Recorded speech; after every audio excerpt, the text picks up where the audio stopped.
Life was simple before college. Back then, happiness did not need a plan. It was dancing on streets, laughing with friends, making random videos, and not worrying about what came next. It felt like the future was far, far away. It was something people talked about, but it did not feel heavy yet. Presenting to you the call. Then came the dream. Graduate, go to college, move far away, become successful, make everyone proud. Graduation felt like proof that everything was going in the right direction. My family was proud. My friends were proud. I was proud too. For a moment, it felt like I'd made it. Everyone saw the proud moment. Everyone saw the smile. Everyone saw the pictures. But nobody really saw what came after. After the pictures, after the graduation, after the cap and gown were put away. Everything looked normal from the outside. A student studying, a notebook, a quiet room, but inside my head, everything was loud. Grades, deadlines, future, family. Don't disappoint anyone.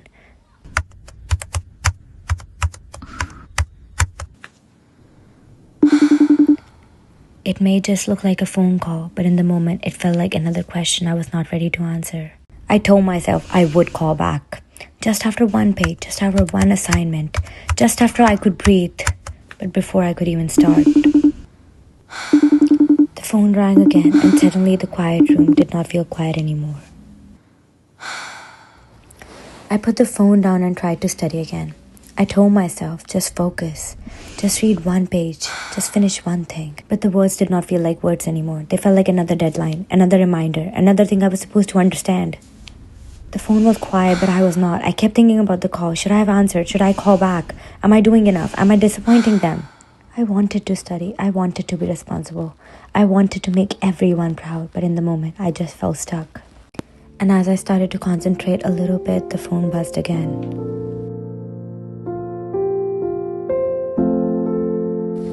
I picked up the phone right away, not because I wanted to answer, but because I could not ignore it either.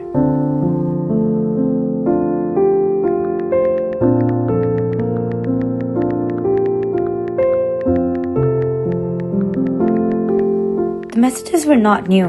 They were the same questions in different words. Are you studying? Are you okay? Are you thinking about your future? I knew my mom cared, but in that moment, every care felt heavy. I read every message. I understood every word. But understanding did not make it easier. The more I read, the smaller the room felt. For a second, I almost told the truth. I almost said I'm anxious. I almost said I feel a lot of pressure. But then I looked at the messages again and I thought, what would happen next? More questions, more worry, more explanation. So I just deleted it.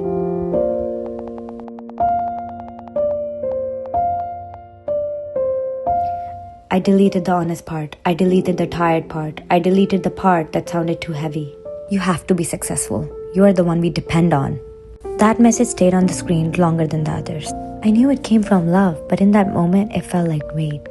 Suddenly, my future did not feel like my future anymore. Simple answers are easier. They do not say everything, but they keep everything calm. So I just said, I'm sorry, I understand, and let it go. The next day, nothing was magically fixed. The messages were still there, the pressure was still there, and I was still there too.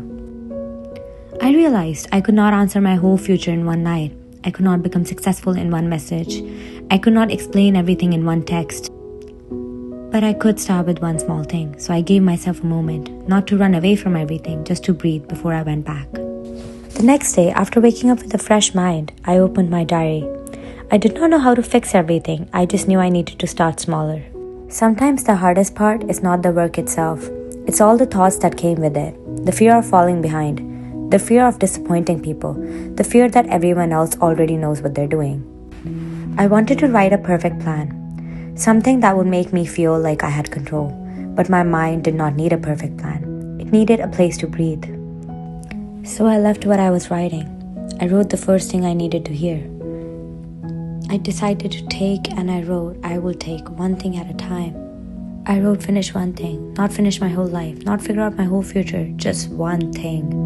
I wrote call later because I still care. I still want to answer. I still want to make them proud, but I also need to answer when I can speak calmly. The phone was still there. The messages were still there. The future was still there. But for the first time, I was not listening to pressure, I was listening to myself.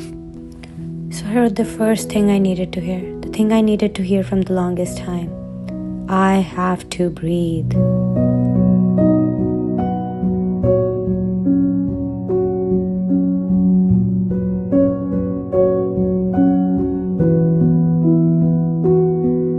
I do not have everything figured out.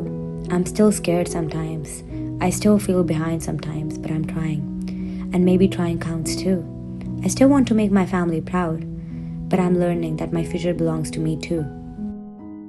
Sometimes pressure is very, very quiet.